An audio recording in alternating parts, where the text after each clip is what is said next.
Quando você orar, vá para seu quarto, feche a porta e ore a seu pai que está em secreto.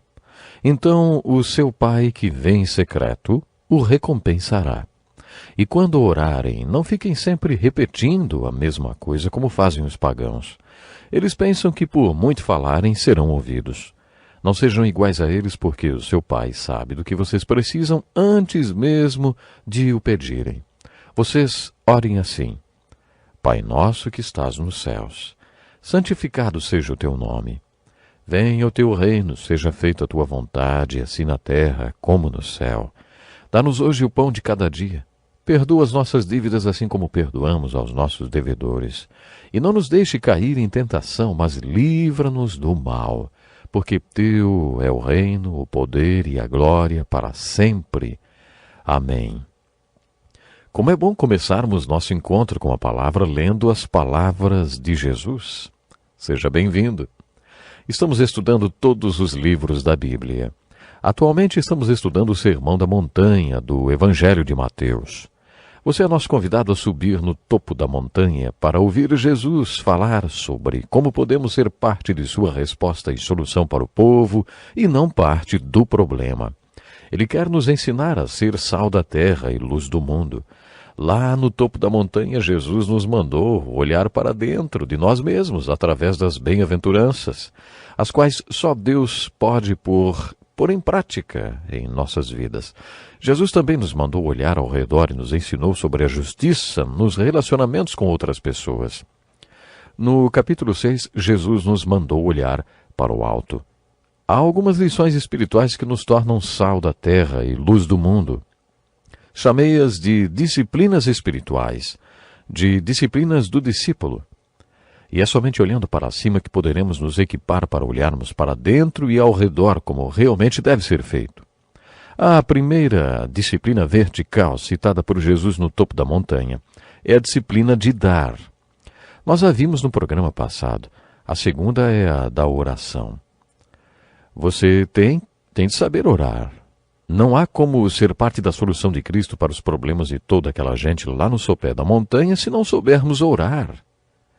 Você não consegue nem resolver os seus próprios problemas se não souber orar. Para ser um discípulo de Jesus Cristo é necessário saber orar. Tem gente que não sabe orar. Os discípulos pediram a Jesus que os ensinasse. Tem gente que nem vai a reuniões de oração porque na verdade diz que não sabe orar e que poderia ficar constrangido. No primeiro retiro espiritual realizado por Jesus, ele ensinou o povo a orar.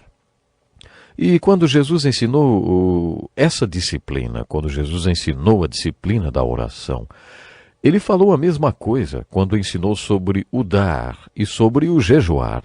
Jesus ensinou que dar, orar e jejuar são disciplinas espirituais, praticadas verticalmente e não horizontalmente. Eu explico. Quando você ora para Deus. Você não conversa com pessoas, mas com Deus. Portanto, sua oração é vertical. Uma vez ouvi uma senhora orando assim, Senhor, tu sabes como está escrito em Romanos 6:23 e em João 3:16. Depois da oração, o pastor lhe disse, será que Deus sabe todas as referências da Bíblia? Ela respondeu, claro que ele sabe, mas quem não sabe são os outros. Com quem você fala quando ora? Oração não é pregação, é conversa com Deus. Ela estava citando os versículos da Bíblia ou as referências para as pessoas que estavam à volta dela. Isso está errado. Jesus falou que se realmente quisermos conversar com Deus, devemos entrar em nosso quarto e fechar a porta. Aí então fale com Deus que está em secreto e Ele o recompensará. Esse quarto pode ser qualquer lugar, até mesmo o seu carro. Mas cuidado, não vai fechar os olhos enquanto está dirigindo, enquanto ora e dirige, né? O importante é saber que você está num lugar onde só Deus o ouve, onde você não vai ficar falando palavras para impressionar ninguém. Você não tem ninguém mais para impressionar além de Deus. Depois que Jesus nos ensinou que a oração é uma atitude vertical, Ele nos ensinou a orar a oração que chamamos de oração do Pai Nosso. Ele disse, quando você orar, ore assim, assim e assim. Os antigos rabinos costumavam dar uma lista de pedidos de oração para que as pessoas soubessem o que orar. Bastava seguir aquela lista e pronto. Jesus também fez uma coisa parecida. Você vai entender melhor o que estamos falando. Nessa oração do Pai Nosso, há uma lista de 7 pedidos. 3 desses pedidos são providenciais e 4 são pedidos pessoais. Jesus nos manda começar dizendo, Pai Nosso. O Velho Testamento afirma que o Senhor é o meu pastor. E o Novo Testamento diz que Deus é nosso Pai. Nos 2 casos, Deus é pessoal. Jesus nos mandou falar com Deus como falaríamos com nosso Pai. No livro de Gálatas aprendemos que quando nosso coração está perto de Deus, chamamos por Ele como um Abba Pai, que significa meu paizinho. Tanto Paulo como Jesus nos ensinam a orar como filhos. Jesus nos ensinou a orar ao Deus Pai. Depois dessa introdução, a oração deve possuir 3 pedidos providenciais: seu nome, seu reino e sua vontade. Pai nosso que estás no céu, santificado seja o teu nome. O nome de Deus é a essência do que Ele é. Por isso, nessa oração estamos dizendo o seguinte: Senhor, quero viver de uma maneira que o Senhor seja revelado através do meu modo de vida. Que através das minhas atitudes as pessoas o conheçam e o santifiquem e o reverenciem. Depois venha o teu reino. Isso quer dizer, Pai, não estou construindo meu próprio reino. Quero que o seu reino venha e quero que as pessoas conheçam a essência do que o Senhor é e o façam o rei de suas vidas. Jesus parafraseou esse segundo pedido providencial com o segundo pedido: seja feita a tua vontade assim na terra como no céu.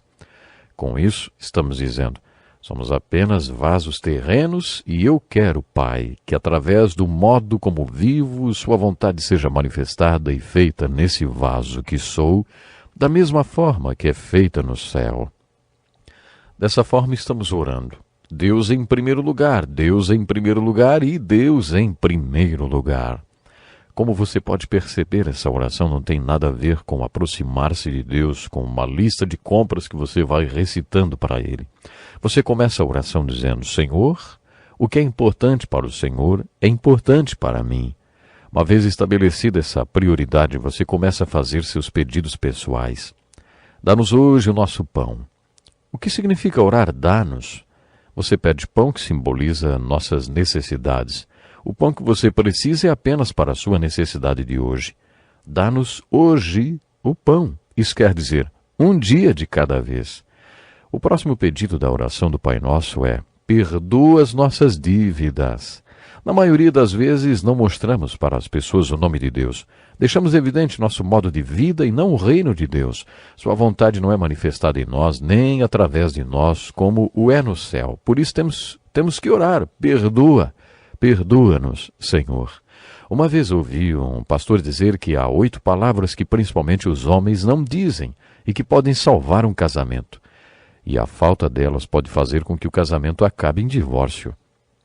Eu estava errado, desculpe-me. E uma pergunta, você me perdoa? Prestaram atenção?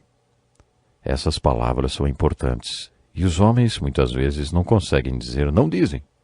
Vou repetir, as palavras são, eu estava errado, desculpe-me. Ou então uma perguntinha, você me perdoa? É impressionante. Isso se aplica às mulheres também, mas é pior entre os homens. Como eles têm dificuldade de usar essas palavras. Se eu perguntar para um grupo de homens se eles acreditam em perfeição, eles vão me dizer não. Então, por que eles nunca dizem, eu estava errado, você me desculpa, me perdoa? Sabe por quê? Porque eles são machos, né? Algumas mulheres, por outro lado, nunca perdoam e nem pedem perdão também, claro. Nessa oração, Jesus ensina aos seus discípulos, se você não perdoar, você não será perdoado. Na oração do Pai Nosso e numa parábola sobre perdão, que Jesus vai ensinar mais à frente, ele diz que você vai receber perdão na mesma medida que perdoa outras pessoas. Quem você pensa que é para não perdoar ninguém, se já recebeu tanto perdão? O próximo pedido pessoal é, e não nos deixe cair em tentação. Podemos interpretar esse pedido da seguinte maneira, Pai, se o Senhor guiar meus passos e eu segui-lo dia após dia, eu não vou me confrontar com a tentação. Por isso, guia-me para que eu não enfrente a tentação. De acordo com as Escrituras, nós não somos fortes. Uma vez, enquanto Jesus orava, seus discípulos caíram no sono. Jesus os acordou e disse que eles deveriam ter ficado orando para não caírem em tentação. Se você soubesse como a tentação é forte, passaria a noite orando para não cair nela. Segundo as Escrituras, não sobreveio a vocês tentação que não fosse comum aos homens. E Deus é fiel. Ele não permitirá que vocês sejam tentados além do que possam suportar. Mas quando forem tentados, Ele mesmo lhes providenciará um escape para que a possam suportar.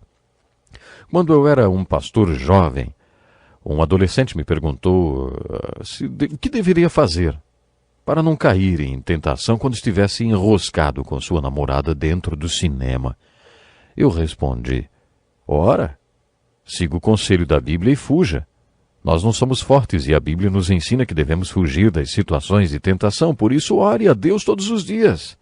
Senhor, não quero ser tentado, por isso guia-me, para que eu passe longe da tentação. Esse é o motivo para o terceiro pedido pessoal. Não nos deixe cair em tentação. Ora, interessante, o rapaz veio perguntar como não cair em tentação. Mas ele estava lá, dentro do cinema, com a namorada, só. Estava buscando a tentação, estava chamando a tentação, e estava com vontade de cair nela. A melhor coisa a fazer é fugir, e o conselho da Bíblia é exatamente esse. O outro pedido pessoal é livra-nos do mal. Esse é o quarto pedido. Quando falamos do mal, estamos nos referindo ao diabo mesmo.